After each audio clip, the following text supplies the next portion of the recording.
Oh, sorry. Sorry, I was just having a break and catching up on the news. And actually, strangely, neatly brings me onto the Ford Fiesta, because whilst this is Britain's favourite flavoured crisps and this is Britain's favourite newspaper, the Ford Fiesta has long been Britain's favourite car. And Ford has just gone and released an all-new one. At first glance, the new Fiesta looks much like the old one, but when viewed in the metal, the new upturned grille and narrower headlights, together with the fresh rear lights and a sleeker back bumper, add up to a sharper and more modern looking supermini. The new Fiesta most certainly has what it takes in the looks department to compete with key rivals like the Vauxhall Corsa and the Skoda Fabia, as well as the latest Nissan Micra and Seat Ibiza. Unlike the latest Ibiza and Micra, which are only available as 5-door models, you can still get the new Fiesta as a 3 or a 5-door car, boosting its appeal further. But it's on the inside where the transformation really takes place, because it is a world away from the old Fiesta. Now, the old car, it looks as though the dashboards, the buttons had all been scattergunned onto the dashboard, but here it's all tasteful, very elegant and very modern. The quality has also taken a step up. If you look past some of the hard plastics on the doors, everywhere else it does feel really well made. And like I say, the design is a lot better. It's a lot more simple, a lot more elegant. Now, all but the entry-level Fiesta comes with a touchscreen. It's a very glossy affair. It all looks very good. It uses Ford's Sync 3 infotainment system. It's not the best system on the market, but in the supermini class, it is more than adequate. Cubby-wise, wow, there are plenty of cup holders, that's for sure. There's one here, another one there, another one back here. There's a USB charging port there as well, and something that looks as though there's a pen holder, which looks very odd.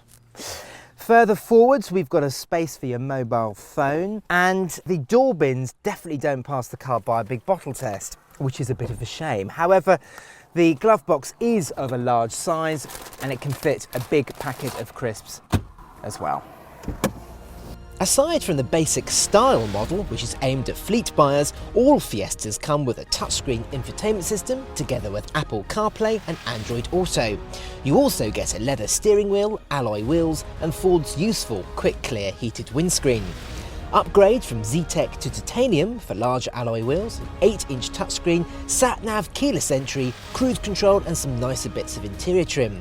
While those after a sportier Fiesta will find much to like in the ST line model. Ford is also offering a plush Fiesta Vignale, complete with quilted leather seats and a panoramic sunroof, although this is rather expensive. In the back, and you get a lot more space than you did in the old Fiesta. Now, I'm just over 5'10", and I've got a good amount of space back here. Let me just put this headrest up so I can get nice and comfortable. And knee room is absolutely fine. Headroom is okay for me. I mean, if you are over 6 foot, you're going to have to stick your feet underneath the seat in front of you and probably slouch a little bit. But this seat base is actually really very comfortable. It does feel quite light and airy back here, and you can fit 3 people back here. If I just hop over to the middle seat, not too difficult because there isn't a huge hump in the floor.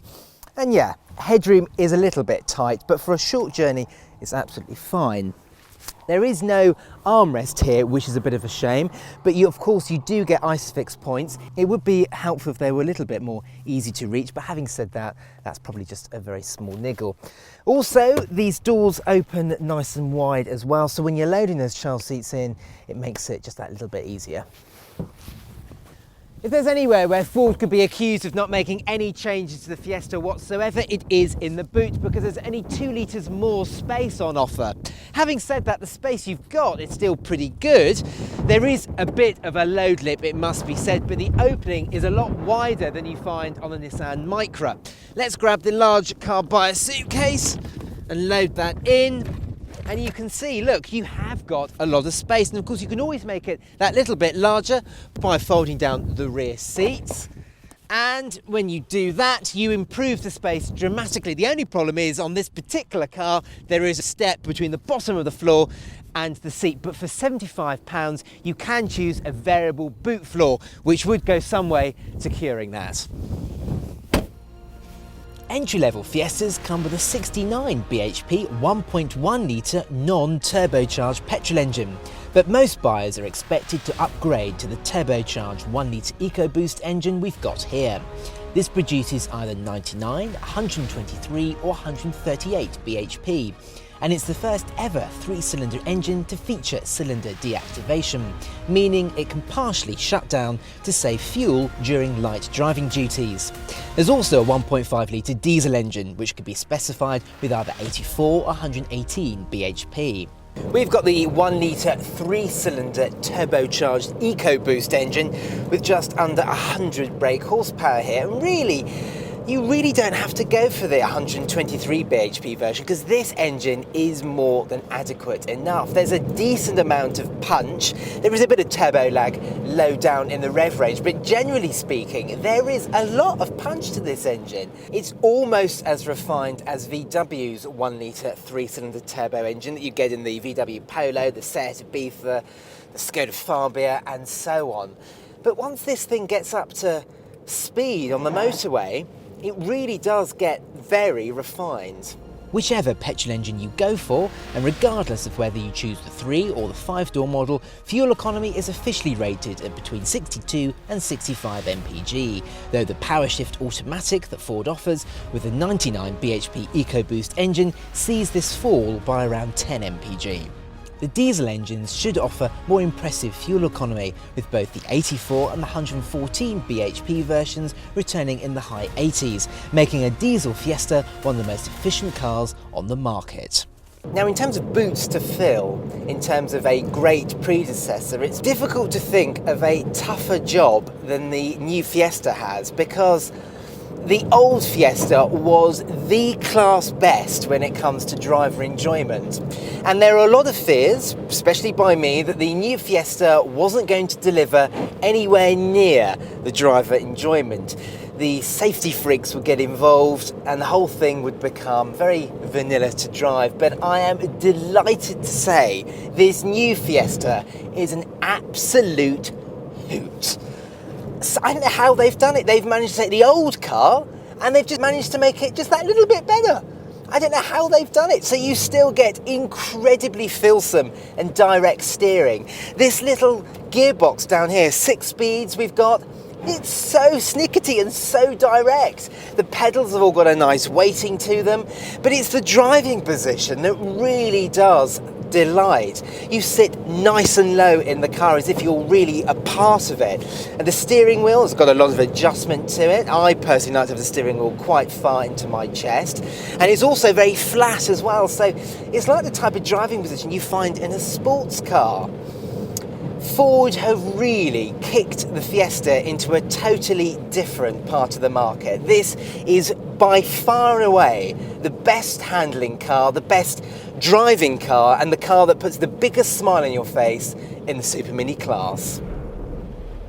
Despite the appeal it holds on winding back roads, the new Fiesta actually manages to be quieter and more composed on the motorway, thanks to being slightly larger, though it's also nippy, agile and manoeuvrable around town. It really is a genuine all-rounder that excels in almost every aspect of driving.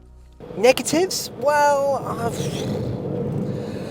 I suppose the rear visibility isn't brilliant. It could be a bit better. And the door mirrors are actually very small.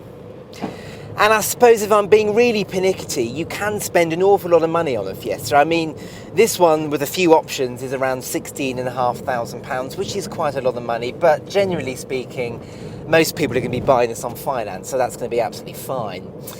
The Vignale versions, well, they can go well over £20,000, and I suppose that's quite a lot for a Fiesta, isn't it? But really, the Fiesta is an absolute cracker. Assuming you order carefully, which essentially means going for the Z-Tech or the titanium trim, and picking one of the EcoBoost engines, you'll be getting a good value car and one of the best superminis on sale today. And you can't say fairer than that. If you've enjoyed this video, click here for our review of the latest Nissan Micra or for our Superminis playlist. Click the Carbuyer logo to subscribe to our channel, and don't forget to like us on Facebook, follow us on Twitter and sign up for our newsletter.